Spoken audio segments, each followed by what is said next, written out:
Immigration advocates love to tell us that newcomers make America richer, boost productivity, and drive innovation.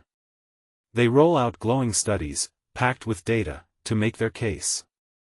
But here's the real question: what do the facts actually say? Sure, some immigrants arrive highly educated and ready to succeed. Others, with fewer credentials, still find ways to rise, often through grit, hustle, and tight-knit community networks. Think of South Koreans dominating dry cleaning, or Gujaratis running America's motels. South Koreans are 34 times more likely to run dry cleaners than other groups. Gujaratis? 108 times more likely to own motels. These are impressive stories. But they don't tell the whole story. Because not all immigrant groups perform the same. Just like native-born Americans, success among immigrants is unequally distributed. Yes, some immigrants fuel economic growth and innovation. But here's the part that rarely gets discussed: who those immigrants are. Ethnic background matters, a lot. But bringing it up can be politically risky. In 2020, scholar Lawrence Mead made that mistake. He suggested that immigrants from the developing world often struggle because their cultures don't emphasize individualism the way earlier European immigrants did. He was promptly vilified. But here's the thing: Mead's point wasn't about superiority. It was about mindset. An individualistic culture fosters independence. It encourages people to take responsibility, to push boundaries, and to innovate. That mindset has long been a backbone of American success. And the historical evidence backs him up. From 1880 to 1920, European immigrants, especially Germans and Brits, were more innovative than native-born Americans.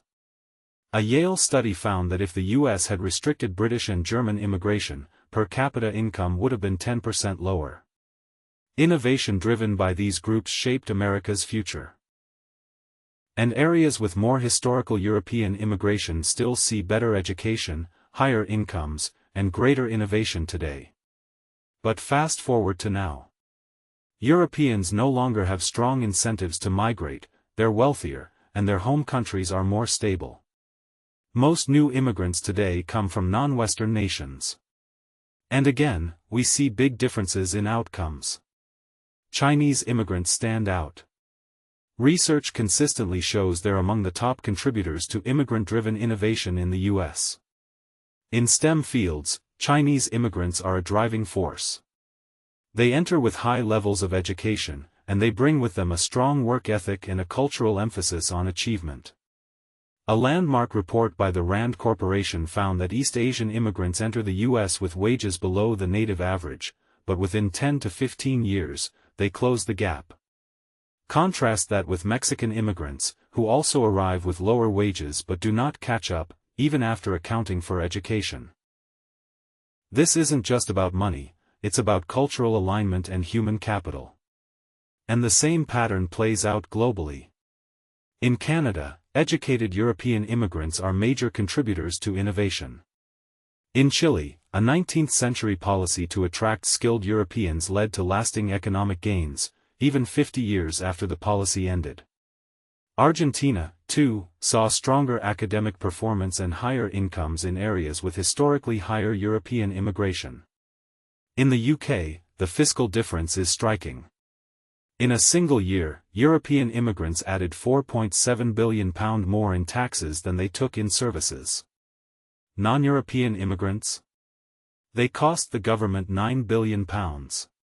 Even during a deficit, Europeans were making a net positive contribution. Meanwhile, nearly half of Ghanaian and Jamaican households in London rely on social housing, government-subsidized homes. The contrast in outcomes couldn't be clearer. And in the Netherlands, researchers found that between 1995 and 2020, immigration cost the government €400 billion. Asylum seekers alone cost an average of €475,000 each over their lifetimes. The numbers are staggering. Why? Because culture shapes behavior. And Western, and some East Asian, cultures emphasize individualism, accountability, and future-oriented thinking. These values matter a lot. Immigrants from individualistic societies are more likely to invest in education, enter professional fields, and contribute to innovation. They don't just assimilate, they excel. So while pundits may chant that immigrants make us stronger, the reality is more complex. Some do. Others don't. And ignoring the cultural and economic differences between groups doesn't make them go away, it just makes smart policymaking impossible. Success isn't guaranteed. Culture matters.